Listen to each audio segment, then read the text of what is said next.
Evet arkadaşlar, uzun bir aradan sonra tekrardan Equalizer kanalına hoş geldiniz. Bugünkü videoda sizlere başlangıç seviyesindeki kontrolörleri tanıtmaya çalışıp bunların hangileri alınabilir, hangileri sizin için işe yarar, artıları, eksileri, fiyatları, çıkış yılı gibi detayları inceliyor olacağız. Bu gibi videoların devamı için tabii ki de kanala abone olmayı unutmayın. Hadi geçelim. Evet, şimdi ben bu cihazları ucuzdan pahalıya, başlangıç seviyesinden yukarıya olmak üzere planladım ve bu cihazları tek tek inceliyor olacağız görseller üzerinden. Evet, ben şu şekilde bir liste hazırladım. Burada controller'lar, fiyatlar ve çıkış yılını gösteriyor. Pioneer DDJ 200'den başlayalım. Pioneer DDJ 200 hepinizin de eminim çok kez gördüğü ve çok popüler bir cihaz. Fakat ufak tefek başlangıç seviyesinde ve fiyatı da 7.000-9.000 arasında ikinci el fiyatları seyrediyor ve bu cihazın şu anda sıfır herhangi bir satışını görüntüleyemedim. Çıkış yılı da 2019. Cihaza gelecek olursak şu şekilde görünen bir cihaz. Şöyle biraz küçültelim. Başlangıç seviyesinde ihtiyacınız olabilecek neredeyse her şey yer alıyor ve en büyük artısı da Recordbox ile birlikte geliyor olması aslında bu cihazın. Gördüğünüz gibi her DJ controller'da bulunan high'lar, mid'ler, low'lar ve high pass filter özelliği. Burada Q butonları, master headphone tuşu, burada pitch fader'larımız yine küçük bir cihaz olduğu için yine ufak bir pitch fader'ı bulunuyor. Beat sync butonu, tempo range butonu yine aynı şekilde, shift butonumuz. Burada gördüğünüz her şey aslında klasik aynı şekilde ilerliyor. Yani ekstra baktığımızda herhangi bir özelliği yok. Bluetooth özelliği haricinde. Bunun da açıkçası çok detayını bilmiyorum. USB ile çalışan bir cihaz. Direkt olarak bilgisayara tak çalıştır kullanabilirsiniz. Fiyatına bakacak olursak da fiyatı yine 7.000-9.000 lira arasında ikinci el sarı sitede bolca bulabilirsiniz. Tavsiye eder miyim? Yani çok küçük bir cihaz aslında. Fakat evinizde eğlencesine, keyfine DJ'lik yapmak istiyorsanız aslında her işinizi görebilir. Yani bu cihaz sizin için aslında bu işi yapıp yapmama arasında karar vermenizi sağlayacak bir cihaz. Devam edelim. Pioneer yine DDJ serisinden DDJ 400. Bu da aslında DDJ 200'den daha eski bir cihaz fakat çok daha popüler çünkü biraz daha advanced yani daha gelişmiş diğer cihaza göre. Onun da görseli şurada yer alıyor. Buraya baktığımızda aslında benzer bir cihaz görüntüleyebiliyoruz fakat birçok özellik eklenmiş oluyor. Neler bunlar? Öncelikle burada yer alan in and out yani beatinizde looplar oluşturabileceğiniz kısım yer alıyor. Ardından bu loop'tan çıkış ve tekrardan looplama, aktif loop seçeneği kullanabileceğiniz. Burada yine Q ve loop özelliklerimiz yer alıyor ve master tempo özelliği de yine bu cihazda yer alıyor. Master temponuz. Yine sağ tarafta da birinci kanalda olduğu gibi ikinci kanalda da birebir aynı özellikler yer alıyor. Buraya baktığınızda bu özellikler tabii ki yok çünkü çok daha başlangıç seviye bir controller bu.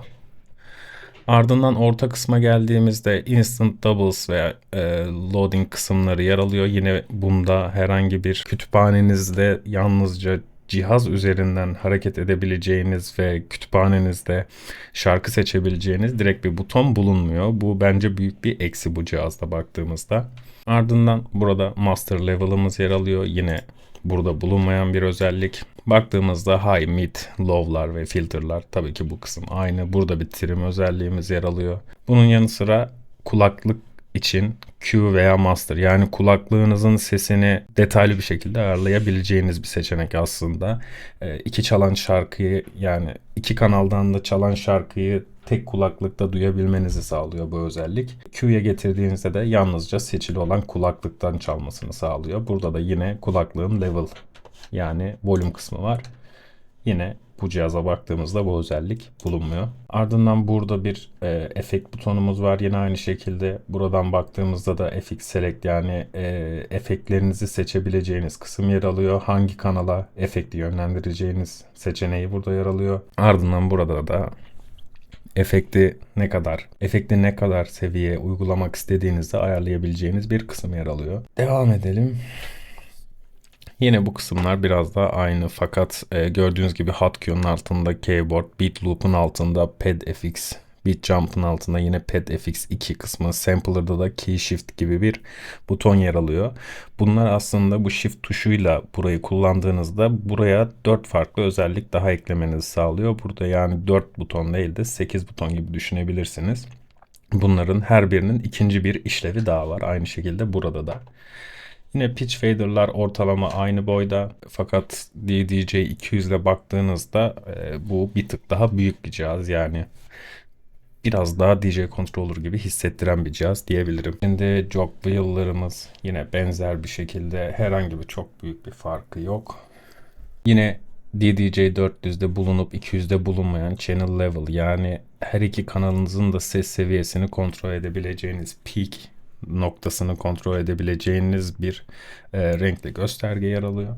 Yine bu cihazda aynı şekilde USB girişiyle çalışan, tak çalıştır kullanabileceğiniz Record Box'la gelen bir controller.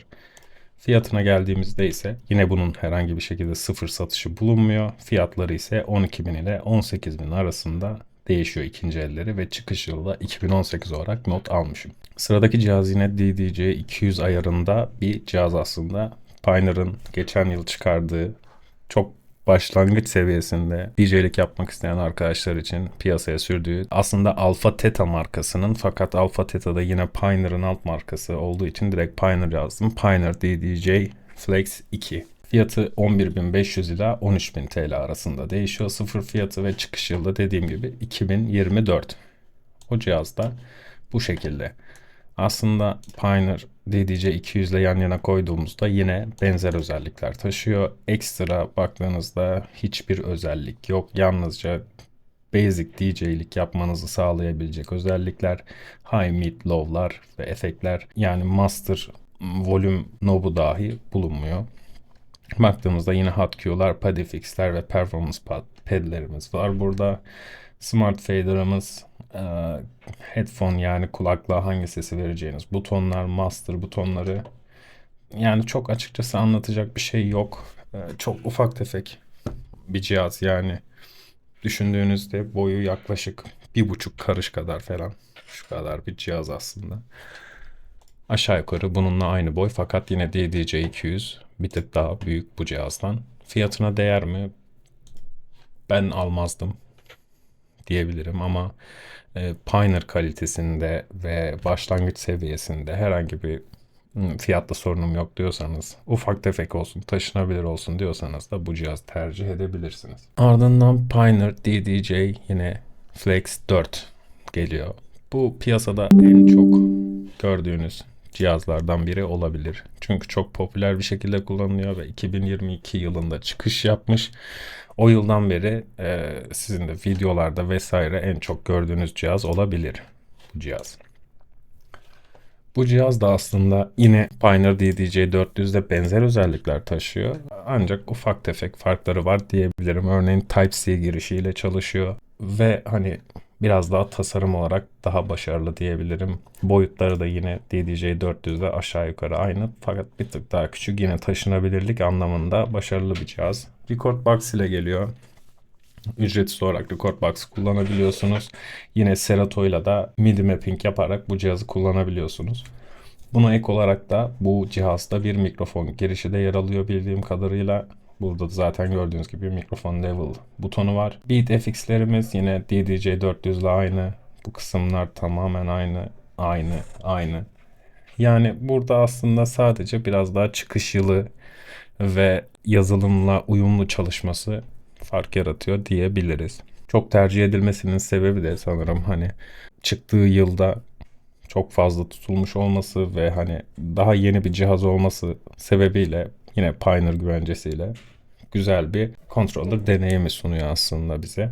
Pioneer cihazların en büyük özelliği aslında kulüplerde çalınan büyük CDJ cihazlarla bu cihazların biraz daha kompakt boyutu olması diyebiliriz. Çünkü baktığımızda hepsi aynı sistemi kullanıyor. Burada gördüğünüz, alıştığınız özellikleri yine büyük cihazlara geçtiğinizde de görebiliyor oluyorsunuz. Bu da sizin için bir artı sağlıyor. Sıcak. Fiyatına ne demiştik? Fiyatı yaklaşık 20 bin ila 23 bin arasında sıfır fiyatları değişiyor. İkinci el almak isterseniz 25-30 bine bulabilirsiniz. Çünkü Türkiye'deyiz. Çıkış yılı 2022 dedik ve DJI 400 ile arasındaki farkları da böyle ufak tefek anlatmış olduk. Yani fiyat olarak DJI 400 ile karşılaştırdığımızda ve özelliklerinin aşağı yukarı aynı olduğunu düşündüğümüzde yalnızca yıl olarak bir tık daha sorunlu oluyor ve sıfır cihaz olmaması da bunun bir artısı oluyor. Çünkü 2018'de alınan bir cihazı 2025 yılında kullandığınızda knoblarda sorunlar, butonlarında eskimeler vesaire görebiliyorsunuz. Dolayısıyla burada bir 6-7 bin daha fazla verip 8 bin daha fazla verip sıfır en az 2 yıl garantili bir cihaz almak tabii ki daha mantıklı olabilir. Evet, devam edelim. Şimdi geldik Numark'lara. Numark Party Mix 2'den başlayacağım. Bu belki de şu anda piyasada alabileceğiniz en uygun fiyatlı DJ controller. Bu şekilde.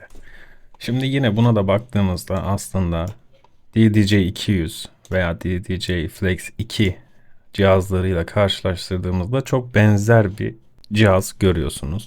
Şimdi bu cihazın da mikser kısmına baktığımızda burada level, treble, bass ve filter yer alırken burada high'lar, mid'ler ve low'lar yer alıyor. Yani bass ve low'umuz var ancak mid seslerimiz yer almıyor burada olduğu gibi. Bu mid yok. Yalnızca treble ve basslarımız yer alıyor. Bu bir eksi midir? Yani başlangıç seviyesinde çalıyorsanız aslında bu cihaz işinizi görebilir ve hani başlangıç seviyesinde o kısım olmadan da işinizi görebilirsiniz. Bunların yanı sıra artı olarak yine browse yani kütüphanenizde DJ uygulamanızda mouse klavye kullanmadan kontrol edebileceğiniz bir kısım yer alıyor. Buradan yalnızca bunu kullanarak müzik seçebiliyorsunuz ve birinci veya ikinci deke aktarabiliyorsunuz. Yine her iki kanal için kulaklık Q yani headphone butonu yer alıyor. Buraya tıklayarak hangi kanalın kulaklıktan gelmesini istediğinizi ayarlayabiliyorsunuz. Yine burada 4 tane pedimiz var. Bunda 8 adet, bunda da yine 8 adet bulunuyor. Ancak buradaki şu butonu kullanarak farklı modlar arasında geçiş yapabiliyorsunuz. Aslında baktığınızda buradan herhangi bir eksiği yok. İlk kısımda kaldığı zaman hotkey olarak geliyor. Bir daha bastığınızda loop kısmına atıyor. Bir dahakinde sample, bir dahakinde efekt. Aslında burada 4 değil de 16 tane gibi düşünebilirsiniz. Yani bundan daha çok bile diyebiliriz. Bunun haricinde yine ufak bir pitch fader'ımız var. 2 tane küçük jog wheel'larımız. Yani herhangi bir ekstra aslında özelliği bulunmuyor. Başlangıç seviyesinde basit bir şekilde DJ'lik yapmak isterseniz ve Serato uygulamasını kullanmak isterseniz bu cihaz tam olarak aslında sizin işinizi görebilir. Bir de bu cihazda ek olarak arkasında şurada gördüğünüz ışıklandırma sistemi yer alıyor. Bunu da aktif ettiğinizde karşınızdaki duvara güzel bir basit bir ışık şovu yapıyor aslında. Fiyatına da bakacak olursak aslında bu işe sıfırdan başlamak isteyenler için çok uygun bir fiyat. 4500 TL'ye sıfırını Amazon üzerinden bulabiliyorsunuz ve bu bence başlamak için çok iyi bir fiyat. Bu işi yapıp yapmamak istediğinize karar verebilmeniz için yeterli bir cihaz. Ben ilk başta alıp kullandım, denedim. Yani keyifli bir cihaz. Çok diyecek bir şey yok. 2021 yılında da çıkmış. İşinizi görür mü? Görür. Bir DJ cihazından çok bir eksiği yok. Yani bu cihaza yani şu cihaza 11.500 TL vereceğinize yine bu cihazdan da aynısını Serato kullanarak alabilirsiniz. Serato DJ Lite ile ücretsiz olarak geliyor. İşinizi görebilir. Yani bütçeniz düşükse, bu işi merak ediyorsanız bence tercih edilebilecek bir cihaz. Yine ikinci elinde sanıyorum ki 3000-3500 arasına bulabilirsiniz. Gelelim Numark Mix Track Pro FX'e. Bu cihazı zaten kanal takip edenler biliyordur. Benim kullandığım cihazdı. Bu cihaz hakkında detaylı incelemeler, bilgiler kanalımda yine mevcut. Kontrol edebilirsiniz. Fiyatı 11 ile 11.500 TL arasında değişiyor ve bu fiyatta gerçekten alınabilecek müthiş bir cihaz. Eğer Serato kullanmakla ilgili herhangi bir sorunuz yoksa. Yok ben Recordbox kullanacağım derseniz tabii ki Pioneer'lara gidebilirsiniz. Yine Numark Mix Track Pro FX ile Recordbox'ta kullanabilirsiniz. Ancak ücretli bir şekilde kullanırsınız ve ek olarak MIDI mapping yapmanız yani cihazınızın tam randımanını alabilmek için bazı ayarlamalar yapmanız gerekebilir. Çıkış yılı da yine 2020. Cihazımız bu. Bu cihazı da yine hızlı bir şekilde tanıtayım çünkü detaylı açıklaması var. Bu cihazda da yine bir mikrofon girişi yer alıyor. Mikrofonunuzu bağlayıp bağlamış olduğunuz ses sisteminden ses alabiliyorsunuz. Butonlarımız yine aşağı yukarı aynı. Q, Auto Loop, Fader Cuts ve Sample olarak değişiyor. Diğer cihazlara göre büyük bir pitch fader'ı var sağda ve solda. Yine burada yer alan master ile master sesinizi yani volümünüzü ayarlayabiliyorsunuz. Ortada level, dizler, midler ve basslar, yine high pass filtremiz yer alıyor. Burada yer alanlar kulaklık kontrolleri. Kulaklığınızda her iki kanalımı veya tek kanalımı duymak istediğiniz veya Q sesini mi yalnızca duymak istediğinizi ayarlıyorsunuz. Bu butonumuz yine Flex 4'te yer alan şu butonun aynısı diyebilirim. Pitch bend yer alıyor. Pitch range'inizi ve key lock gibi ayarları yapabileceğiniz bir özellik bu da. Burada da yer alan aşağıdaki kırmızı yazıyla yazılmış işaretleri Shift tuşuna basarak kullanıyorsunuz. Shift tuşuna bastığınızda cihazların diğer özelliklerini aktif ediyor aslında. Yine USB ile çalışan bir cihaz. Bu cihazda aslında en çok öne çıkan özellik de şurada yer alan efekt kısmı. Bu efekt kısmında burada seçtiğiniz herhangi bir efekti hold veya on kısmına bu butonları getirerek aktif bir şekilde kullanabiliyorsunuz ve burada da yapmak istediğiniz miktarı ayarlıyorsunuz efekti. Burada bu butonu yukarı çektiğinizde elinizle o şekilde basılı tutmanız gerekiyor. Basılı tuttuğunuz süre boyunca o efekti veriyor. Elinizi çektiğiniz anda tekrardan eski haline dönüyor. Bu bence güzel bir özellik. Aşağı çektiğinizde ise sabit kalıyor ve o efekt aktif olduğu sürece vermeye devam ediyor. Burada tekrar eski haline getirmek için düğmeyi yukarı almanız gerekiyor. Yani fiyatına aslında baktığımızda 10.000 ila 11.500 TL arasında sıfır bir fiyatı var. 2020 yılında çıkmış. Yani Flex 4 ile neredeyse tamamen aynı özellikleri taşıyor. Yani benim gözümde yalnızca tek farkı Flex 4'ün Record Box kullanıyor olması ve Record Box'ın da kulüplerde, büyük mekanlarda tabii ki göreceğiniz cihazlarda kullanılan yazılım olması büyük bir artı Pioneer'larda. Yani Serato'ya yani Numark cihaza alıştıktan sonra büyük bir yerde çalmak istediğinizde karşınıza çıkan programda biraz tabii ki yavaşlatabilir sizi bu durum. Bunun haricinde ben bir eksisini görmüyorum açıkçası. Diğer cihazımız ise Numark Mixtrack Platinum FX. Bunun da 13.000 ila 15.000 TL arasında fiyatı var. Bu da birebir Pro FX'in aynı cihazı, yalnızca jogwheel'lar üzerinde temponuzu, BPM'inizi ve şarkının süresini takip edebileceğiniz aktif ekranlar bulunuyor. Ve bu cihaz 4 kanallı bir cihaz. Burada yer alan Deck Select kısmından 4 farklı kanal arasında geçiş yapabiliyorsunuz. Yani burada 1 ve 2 olarak görünmesine bakmayın. Buraya bastığınızda burası 3. dek haline geliyor. Yine bunu da buraya bastığınızda burası 4. dek haline geliyor. Bunun haricinde ekstra aslında hiçbir farkı yok. Fakat 4 kanal çalmak istiyorum diyen arkadaşlar varsa bu cihaz yine tam olarak ihtiyaçları olan şey. Çünkü bu fiyat aralığında bu şekilde ekranlı ve 4 kanal olan bir cihaz bulamazsınız. Sıfır fiyatı 13.000 ile 15.000 TL arasında 2020 yılında çıkmış bir cihaz. Son cihaza da Hercules Impulse 500'e ekledim. Farklı bir markada bulunması amacıyla. Yine bu da aslında baktığınızda basit ve DDJ 400, Flex 4 veya Pro FX ayarında bir cihaz. Fiyat aralığı 13.000 ile 15.000 arasında değişiyor. Bu cihaz artı olarak size sunabileceği aslında ufak bir özellik yer alıyor. Bu cihazda gördüğünüz şurada Beat Align ve Beat Match Guide, yani Beat Match yapma rehberi yer alıyor.